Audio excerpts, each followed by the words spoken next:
कोई हम पे चीट करता है ना तो हम दूसरी औरत को ब्लेम कर लेते हैं Very true. या फिर अपने आप को ब्लेम कर लेंगे कि शायद we are not good enough या फिर वो दूसरी औरत ने हमारा घर तोड़ने की कोशिश की है।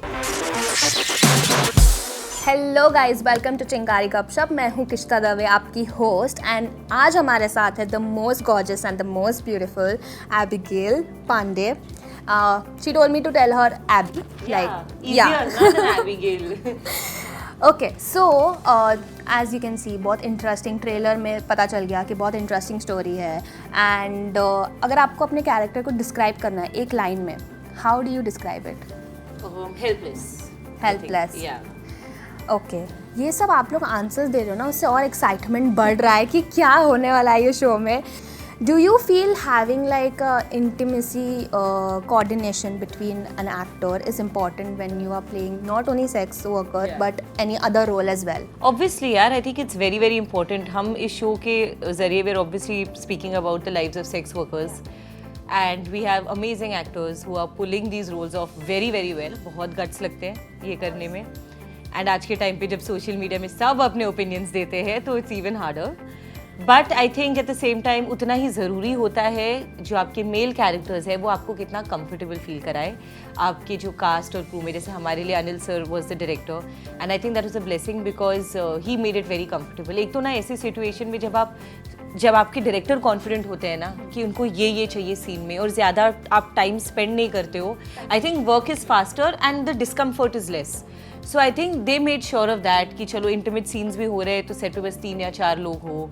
एंड जो आपके को एक्टर है स्पेशली जैसे शरद हो, भाविन हो या जो भी इस शो में रहे, I think Dev also played a very important part in this because you know they've kind of given the limelight to the women and at the same time made them extremely comfortable because the scenes that they've had have not been comfortable and I know how it is to have like idiotic co-actors also so trust me, the people, all the actors in the show are very very sweet, they're adorable and I think they have also been very very like supportive in making the women shine in this show, so that's very important.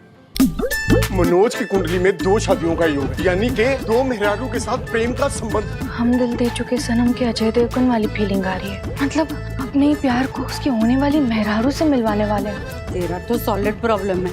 क्या करे?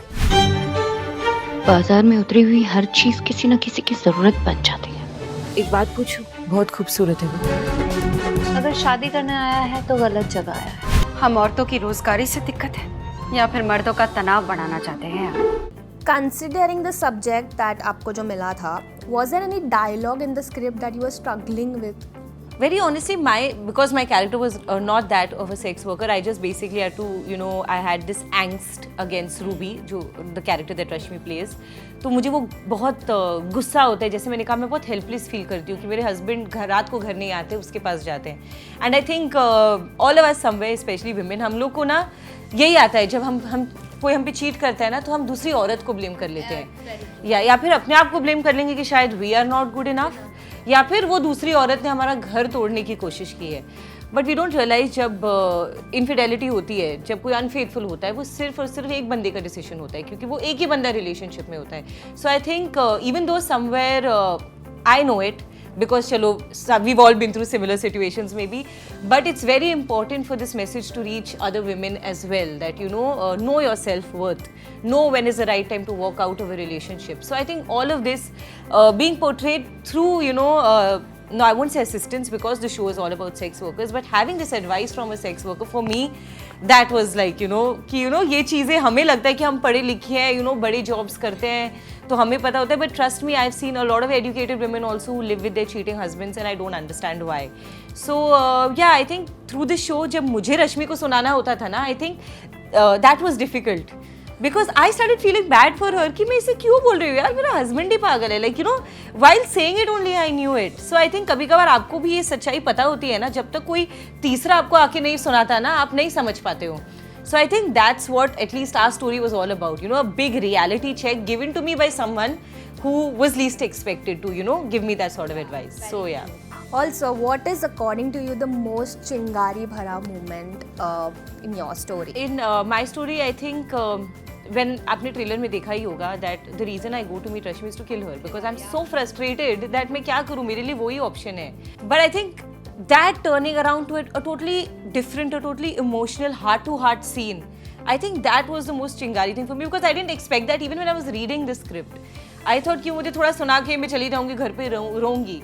But the kind of conversation that we had, like even though I was someone who was really attacking her literally, Yeah. she kind of made me realize my self-worth. So I think that was like my chingariest experience, at least in that show. So not only the show, but do you have a fear of social media trolling you and passing the judgment comments?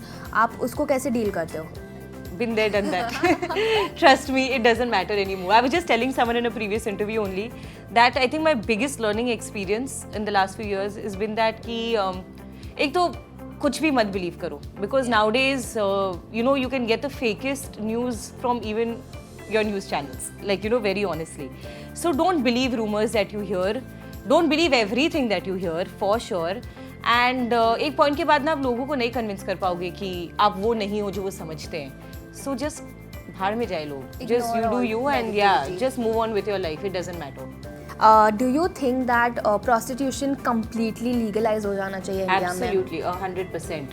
I think हम as a society ना